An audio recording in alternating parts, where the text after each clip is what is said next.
Hi mga madam ko, kamusta po kayo mga bossing? So, maraming salamat po sa lahat po nagpapabook ng reading. Pag hindi po kayo napansin agad ng admin or hindi po kayo na-replyan, i-up nyo lang po yung messages na inano nyo mga madam ko or bossing, okay? So, ingat-ingat lang po sa mga travel ha. Siyempre, maulan na po ngayon. Okay? King of Diamonds. Ay, sorry, Queen. Queen pa. Sorry naman.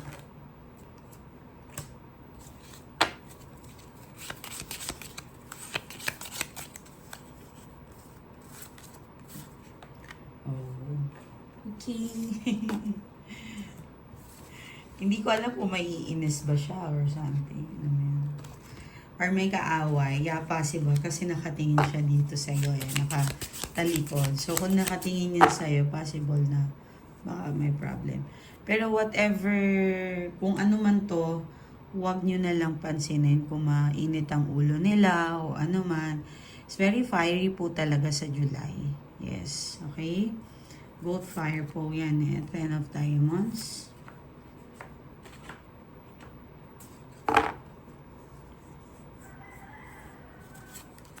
Seven of Diamonds. So, solving problem din kahit pa paano. No? Meron pa rin silang lucky kahit galit sila. Okay. Tingnan natin. Kamusta yung pera? This coming 1st of July. First week of July. Unang araw sa July. Uy! Wow! Kinikilabutan ako mga madam ko. Alam ko naman sa inyo, sa lahat tayo ay talagang namomblema sa mga bayarin. Ang taas ng Meralco, no? Parang times 3 sila. Grabe. Si mga tax, si mga hindi naman natin dapat bayaran. Yan, din sa ibang bansa, napaka-crisis po talaga. Kaya naman pagdating ng 2028, maging, kumbaga, babawi tayo. Okay? Para siyang pandemya, 2 years. Makakabawi naman din tayo. Huwag kayong mag-alala.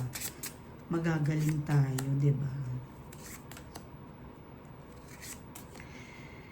Okay, so, 5, I hope hindi ito bad news, no? Pero, meron lang na nakakabwisit sa pwedeng pamamahay mo, pwedeng kasama mo, pwedeng amo mo yan, kasama mo sa trabaho, pwedeng kapatid, pwedeng anything na parang ang 5 kasi kasama. So, babae. Okay? Pwedeng betrayal, pwedeng mabubwisit ka, pwedeng ganon.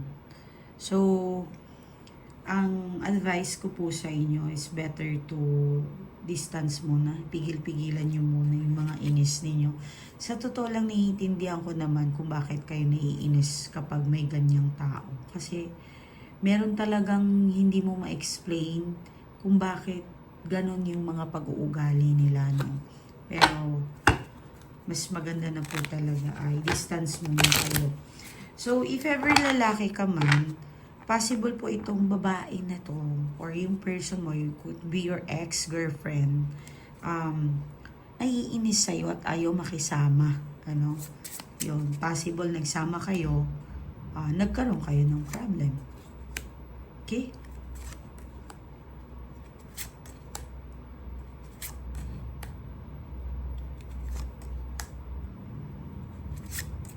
O yun. So, could be the money talaga ang involved. Pwedeng na-spoiled mo itong babae na to, or yung person mo, ex mo. Yes, nagka-problem kayo sa money. Hindi kayo nagkaunawaan, okay? Possible na parang iniisip mo ngayon na parang ginawa ko naman ang lahat. Bakit nagkaganito? Pero para sa akin mga madam ko, kapag if you invest too much when it comes sa love, huwag nyo nang bilangin. Sayang, mawawalang saysay yung mga kabutihang asal at kabutihang tao nyo. Okay? Kumbaga, magiging rewards mo yun eh. Yes, magiging rewards po natin yan sa kabilang buhay, lahat ng ginagawa nyo. But anyway, so when it comes sa financially, baka po, okay, wag muna kayo magpautang sa isang tao na to. Okay? Wag muna kayong maningil, maaring magkakaproblema, magkakagulo, mas lalong hindi po kayo mabayaran. Okay? When it comes sa money, ang tanong natin. Okay? But, kung coming money naman ang expected ninyo, alas eh. Okay? Yung dulo mo, 10 of Diamonds. So, parang something na tinakpan pa rin yan ni 10 of Diamonds. Very working hard at gusto mo at nag-enjoy ka.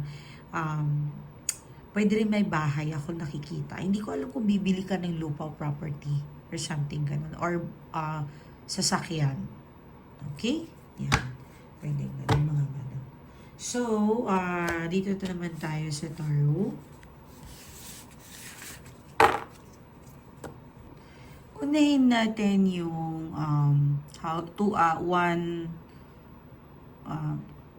sa number 1 house, sorry, sa ating 1 house. Okay? So, kung makikita ninyo yan, dyan yung si Cancer. Okay? Nandyan si Gemini. Okay? So, ang effect niyan sa atin ay very emotions. Okay? Pagdating sa mga lagi tayong kaya ko to. Yes, etong month na to. Itong as of now na nangyayari ngayon sa pagpasok ng July of 1. Self-love, beauty, kailangan natin magpaganda. And kay mga lalaki, kailangan natin magpagwapo. Kumbaga, give time para sa sarili natin. Yan. Yan yung house of 1 natin. Okay? So, kung makikita ninyo, dalawa yan sila. Dito din. So, 9 degrees siya, 'di ba? So, nandyan silang dalawa. Oh. Pero nagbabago po yan, mga madam ko. Hindi po yan laging dyan, ha? Explain ko lang sa inyo kung ano yung possible. Maaaring makaresonate po kayo. Sa 2 house naman natin, meron din Cancer. Meron din Leo. So, Sun, Moon, Rising, and Venus signs, i-check nyo po yan kung meron po kayo niyan. Okay? So, ako katulad ko meron akong Leo. So, paano ba when it comes sa financials sa mga Leo? So, yung personal natin parang mga Leo, we need to more step forward ahead. Okay? So, I know this July, medyo wag mo na mag-invest, wag mo na marami tayong plano, napaka-intense ng energy natin ngayon. But anong dapat natin gawin is magpag-guide tayo sa astrology, Kaya nga is dapat i-calm natin ang sarili natin. Kasi very flowing and very blessings in this July. Okay? Especially sa mga Cancer. Okay? Kasi nandyan kung makikita nyo, nandyan si Jupiter. Okay? Nandyan yan o. Yan. Makikita nyo. So, nasa house of 2 siya. And 26 degree yan. Okay? So, si Cancer, meron din pala dito si Pluto. Ay, sorry, si Mercury pala. So, very communications, internet, lalakas ang internet. Hindi sa internet na wifi, hindi po. Communication sa mga vlogging, video, meron si sikat, may uusbong, okay? Pwedeng nag-start kayo sa mga vlog ninyo, pwedeng anything na video, cooking na, kung ano-ano ba yan, pwede nyo po yung gawin. So, starting with the communications, okay? Kung nasa banking ka, pwede, makahatak ka ng maraming client, okay? Lahat po ng communications. Yung mga nagla-live sellings ngayon, ukay-ukay, lahat, pwede pong kumita ngayong July. Okay? So, of course, nandyan si Venus. Yan. Diba? Nasa kay Leo siya. So, ang bongga ni Leo, meron siyang Jupiter at Venus. Diba? Ang bongga niya. So, Okay, very napaka-impact. Ang ganda. Ay, na-amaze lang ako kasi talagang kahit papaano nakakabawi yung mga taong parang problemado last few months. Alam mo yun? Careful lang sa cancer. Kasi very mainitin ang ulo. So, dahil mainitin ang ulo mo, baka makapag-desisyon ka ng mali. Okay? So, dito man sa House of Three natin, nandyan si Virgo. So, si Virgo naman, positive, I think nasa House of Three siya kung makikita. Priority mo yung family ngayon. Spend time with yourself. Okay? Pwedeng bonding. Okay? I think may problem lang sa sibling. Ano ako ngayon? Resonate ako kasi yung ate ko. Okay? It's about family, sibling. Yung number, House of Three pala. Okay? So, resonate ako dyan. So, shout out sa mga Virgo dyan.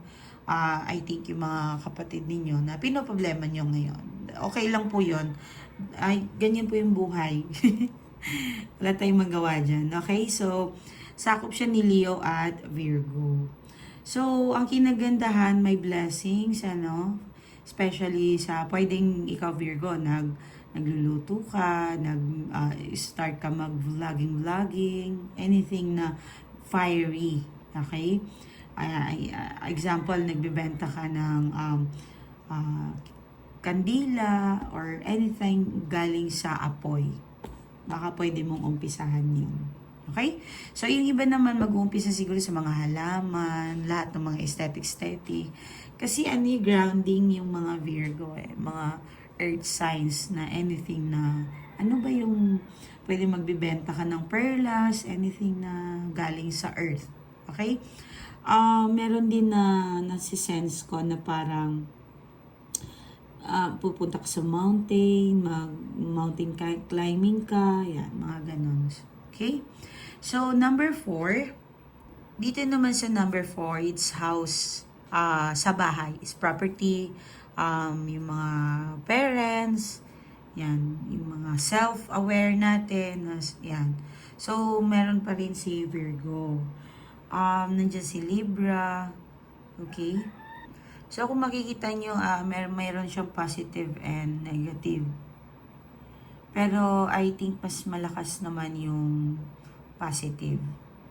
Okay? Dahil si Libra, alam naman natin si Libra, talagang very smart kung kumilos yan. So, yung energy natin dyan ay, yan, very concerned. Very, tayo ngayon, tatay lahat. Yes, energy tayo ngayon kasi it's Cancer. Sorry, full moon in Capricorn. So, ang image lahat ngayon ng mga tao, nagmamahalan, stricto, yan. Kasi father figure tayong lahat ngayon, babae man o lalaki. Parang, gusto mong i-save mo lahat, nag-worry ka sa lahat, nag-worry tayo sa lahat, babae man o lalaki. So, House of 5, kung makikita nyo, nandyan si Scorpio. Yes, malalim yung intuition. Sa House of 5 naman ay, nandyan yung mga anak, nandyan yung karelasyon, pwede makipag-date. Sorry, pero maraming seloso ngayon. Yes, at selosa. Okay? So, dito naman sa House of 6 house, wow, Sagittarius. Ang Sagittarius naman ay talagang, kaya ko to, lahat gagawin ko, mataas ang pangarap. Meron ka, mangangarap tayong lahat about sa work, about sa lahat. Swerte tayo sa pagdating sa work. Kasi si Sagittarius, very hindi siya kampante, kontento, wala sa kanya. So, napakaganda, nasa 6th house siya. Okay? Very positive outcome na energy yan. Okay? But, you need to rest sometimes. Kailangan natin mag-rest. Okay? Yan yung dapat nyo gawin, Sagittarius. matuto din tayong maging kontento sa mga Sagittarius. Okay? So, 7, meron tayong marriage and syempre yung pwedeng business partner. Okay? Pwede naman. Wala akong nakikitang magiging conflict sa partner, sa business. Actually, meron kuha kasi si Capricorn at very napakasipag ng mga tao na yan. At dalawang zodiac sign in Sagittarius, talagang very positive, magiging, yun nga lang ang magiging pagsubok natin, tag-ulan na eh. Kaya yung mga masisipag, imbis na sipagin, naiinis kayo, yan, irritable. Possible sinisipag kayong pumasok pero dahil sa ulan, nabubwisit tuloy kayo. Okay? Sa 8th house, sa 8th house na dyan yung about sa relasyon mo sa person, okay, sa tao, money, yan. So, meron tayong, okay, si Aquarius, yan. So, pagdating sa mga partner, very open tayo, okay? And very smart, forgiveness, very emotional tayo pagdating sa mga partner at medyo malibog itong mga July na to, ano? Maraming fertility, maraming magdi-date, maraming makikipag-sex, maraming makipag-date, ano pa? Actually, nabanggit ko na yun. Ano pa? Pwedeng dating apps, makikipagkita ka sa partner mo, yung mga ganun. Okay? So, House of 9, meron tayo dyan nakalagay ang mga yung mga belief natin. Okay? Pwedeng magpapatawad, meron ba kayong problem sa court, anything. But kung hindi naman yung problem, maring may kapatawaran at masinop ang problema. Yan. Kumbaga magaan kasi meron din dyan na nakalagay nandiyan si Pisces at Aquarius. Yan.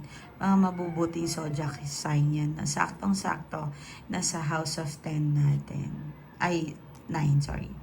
Okay. So, dito naman, it's about our career, yung mga reputations natin. Yan.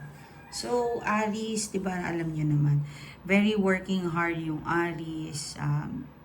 Matatapos natin mga kailangan natin dapat tapusin. Okay? Medyo talagang heavy lang yung mga energy but kung makikita nyo maraming pula, diba? So very aggressive, impulsive. Okay? So sa 11 meron tayong life lessons. Yan. Aries and life lessons pwede meron kang kaibigan na hindi kayo nagkaunawaan, pwedeng matagal na kayo magkakilala and then nagkaroon ng hindi pagkakaunawaan. So, it's time to forgive and forget. Okay? Ako, mas maganda talaga nakalimutan nyo na yan kasi hindi magiging maganda ang outcome nyo kapag pinatagal nyo pa, no? So, 12. Okay. So, wow, ang ganda. Kung buhay pa yung mga nanay, tatay nyo, may mga parents kayong mga lucky, Gemini, may Gemini dyan. So, kung makikita nyo si Gemini, napaka-kalmang tao yan. Okay? Tumatawa lang yan sila, nag-i-enjoy, pero mga bata, mga ganun ba? So, may swerte din, Yes, meron kayong mga pangarap na matutupad, especially mga Gemini. Okay? But kung makikita yung may Uranus. So, mayroon siyang siguro talagang weaknesses lang talaga sa mga Gemini is yung husgahan sila. Walang naniniwala sa kanila. But overall, napaka-positive lahat. Ingat lang talaga sa travel. Okay? Yan, magkakaproblema sa travel. Yes. Ingat lang po talaga. Okay? So, tarot tayo ngayon mga madam ko.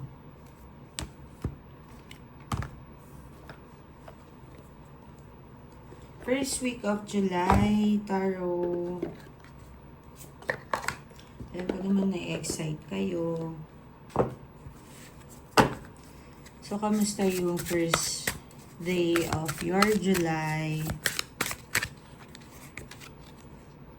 The Chariot. Wow.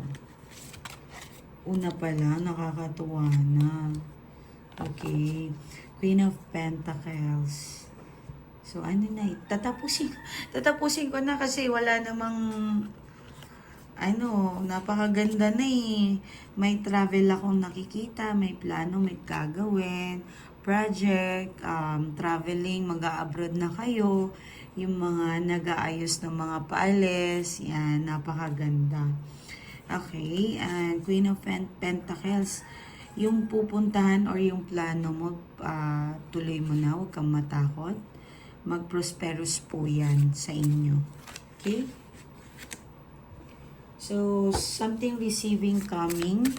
Okay, bibless ka ng Panginoon. I can really feel talaga na, ayan lang, yung parang sa sobrang bait mo, kinukuha mo lahat, kinakaya mo lahat, yan. So, medyo nai-stress ka na. Okay? Queen of Cups, dahil sa pagmamahal mo, of course, kaya mo ginagawa yan lahat. Two of Wands, yan. Parang concerned ka sa lahat eh. Okay? Small problem, sinusolve mo, ikaw yung tagasagot lahat ng problema, ikaw yung solving problem. Kumbaga, ang pangit lang sa nangyayari, parang wala nang ibang taong maisip na takbuhan, kundi ikaw. Yan. Yes. Okay? Yan. Yan yung 1st of July mo, mga madam ko, when it comes sa energy mo. So, sa financial, actually maganda yung financial nyo, pero ulitin pa rin natin yung mga madam. Ten of Pentacles, family, okay? Bonding, meron kayong reunion, pwedeng hindi naman family, but friends, group of friends, magbabanding, okay? Meron din ako nakikita dito na something na inaalala mo, missing. Pwedeng tatay mo, pwedeng nanay mo. May nagtanong sa akin ng Father's Day, Ma'am, ba't hindi po kayo gumawa ng video sa tatay mo? Kasi nag-aantay kami. Pina-follow niya na daw ako like 6 years na. So, alam niya talaga na best friend ko yung tatay ko. Actually, madam ko, kaya ako hindi gumawa. Hindi ko matapos yung video. Iyak ako ng iyak. Oo. May video ko, hindi ko siya ma-upload kasi hindi ako makapagsalita pagdating sa tatay talaga. So, resonate ako nito kasi parang I feel something. Emotional talagang ngayon. It's cancer na seasons ng mga cancer, So, feeling ko kasi parang incomplete pa rin ako kasi I lost someone na pinaka-special sa akin. Yan. And syempre, nag-worry din ako sa ate ko. Maraming salamat sa mga nagbigay ng tulong din sa ate ko, nagdasal. Salamat po mga madam ko at bahala na po yung Panginoon na magbalik po yan sa inyo. At ipagdadasal ko po kayo mga madam ko. Maraming salamat po. So, Page of Swords.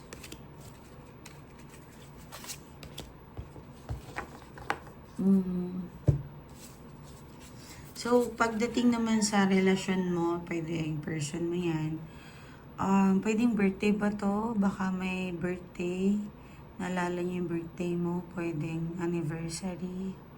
Yes, itong July. Pwedeng June, July, August, September. Malapit na, sabi niya yung mansari namin. Naalala niya pala yung lintik na yun. Di ba may mga ganun eh. Naalala nila yung mga anniversary. Anniversary nyo. Yun. So, pwedeng etong July na to, 1 year breakup nyo. Itong August na to. So, very cause sa kanya na heartbreak. Oh my God. Inaano naman ako. Na-acid na naman ako. So, meron the tower. Sorry po sa mga kumakain. So, sa mga the tower, sobra siyang nasaktan sa nangyari. Naalala niya sa tuwing itong month na to. Possible po to. Okay?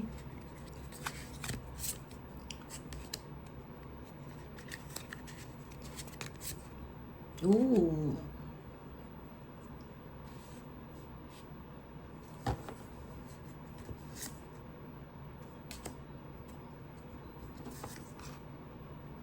Wow.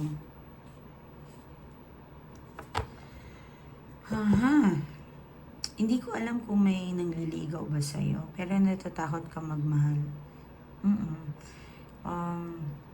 Pwedeng inayos mo muna yung sarili mo bago ka, yes, pwedeng binuo mo muna talaga yung sarili mo bago magmahal ulit. Okay? Kaso ang heavy talaga ng energy dito pagdating sa love, nafe-feel ko ang lakas at ang bigat ng puso mo. Parang ang dami mong pinagdaanan pagdating sa love. Yung financial mo, I think kabataan. Yan. Pero ngayon nakakausad-usad ka, nakakain mo na yung mga hindi mo nagagawa before. So ito, parang siya parang sa love, tinatamaan ka talaga sa love. Parang kalungkutan mo talaga yung person mo. Okay? So, parang ayaw mo na makipag-usap muna, pero hindi ko naman sinasabi na tinatapos mo na to. May pag-asa, pero kasi parang nag-iisip pa yung person mo. Yan, parang nag-iisip, nagpaplano. Sometimes gusto niya pero grabe yung stalking niya sa'yo. Sobra. Ang lakas. Sobra tong makastalk. Oo. Minsan di siya nakakatulog. Oo. Nananaginip to, nagsisex kaya pwedeng napapanaginipan niya, may bakang ka-sex. Parang ang dumi ng utak niya ngayon. To be honest, napakaseloso niya ngayon. Oo, napakaseloso. Parang pwedeng loving career, nagsiselo siya sa'yo kasi magaling ka pagdating sa career. Magaling ka dumiskarte. Okay? Ang galing. Yes. So, meron din akong nasa-sense dito na parang the Empress. Wow. God bless you. At dahil ginto ang puso mo, sabi ko nga kanina, binubuhat mo kasi lahat. So, yan yung energy mo. Napaka-stability, very humble, binibless ka. Kuha mo yung trono Sa'yo pa rin ang tagumpay. Yes, mga madam ko, sa'yo pa rin. So, dito lang talaga yung person mo parang kinakarma ba siya? Yes. Umiiyak to, nagsusugal, pwedeng naglalasing. Mas malakas sa lasing. Kung umiinom ba to yung person mo, pero kung hindi, possible na hindi talaga to makatulong. And some of you ay yung person ninyo, depression. Inaatake ng depression, karma. Okay? Siya nakakatulog, wasted ang buhay niya. No work, no career. Pwedeng may career pero hindi stable. Okay? So, yan po. Para na kayong nakibalita sa person ninyo. Napakalinaw po ng mga cards ngayon. So, maraming salamat po kung gusto niyo po magpa-reading, magpatulong sa ninyo, sa person ninyo. Ito po yung ating Facebook account. Message lang po kayo sa Mylee Tarot. Okay? Meron tayong backup account. Sa akin din po to. Meron din po tayong admin dyan. Okay? So, basahin natin dito yung mga nagpapasalamat. Maraming salamat, ma'am. Naging guide ka namin. Hindi ko kinakalimutan po lahat ng video mo. Sa tuwing matutulog ako, pagising ko, very excited po ako, ma'am. At talagang pinagsikapan kong makalapit sa iyo, ma'am. At natuwa naman po ako, ma'am, na pinagbigyan niyo po ako ng pagkakataon. Maraming salamat po. And ma'am, sobrang saya ko po ibabalita sa iyo na ikakasal na po ako. Nag-propose na po sa akin ang wow, ang galing, ha? Okay. So, mag-propose na pala sa kanya. Parang ang bilis, ha? Okay, so sabi niya ay sana, ma'am, kahit makasal kami, huwag mo pa rin kaming iwanan. Maraming salamat, ma'am. Ikaw pa rin ang magiging guidance ko forever po, ma'am. Mag-iipon lang po ako ng konti para naman siya naman ang aayusin natin, ma'am. Maraming salamat sa pagtulong sa akin everyday, ma'am. I love you, ma'am. Okay. So, message lang po kayo sa mga gusto magpatulong. Kapag magaan, pwede sa reading. Kasi po, meron po kasing anong tawag dito? Balisa, okay? Balisa para sa mga person ninyo kapag nagpa-reading po kayo. So, nakakausap po natin sila kung ano ba talaga yung problema. Pero hindi nila ako makikilala. Makikita nila yung sarili nila, akala nila kausap nila. Then, doon naman sa mga medyo middle ang problema, malala, pwedeng bracelet, pwedeng anything. Sinasala po yan kung na talaga yung kailangan yung tulong. Hindi po yan basta-basta, mga madam ko. Hindi po yan isang pitik po yan, madam, makukuha. Okay? So, kung gusto niyo po magpaayos ng bahay, mag-message din po kayo, nag-aayos din po tayo ng bahay, nag-a-align tayo ng energy ng mga bahay, office, lahat. Okay, pwede kayong pumunta dito sa akin. Meron tayong face-to-face, meron din pong online. Magsabi lang po kayo sa admin kung kailan kayo pwede at pwedeng available. Okay? Ingat po kayo and maraming salamat. I love you all. Ingat.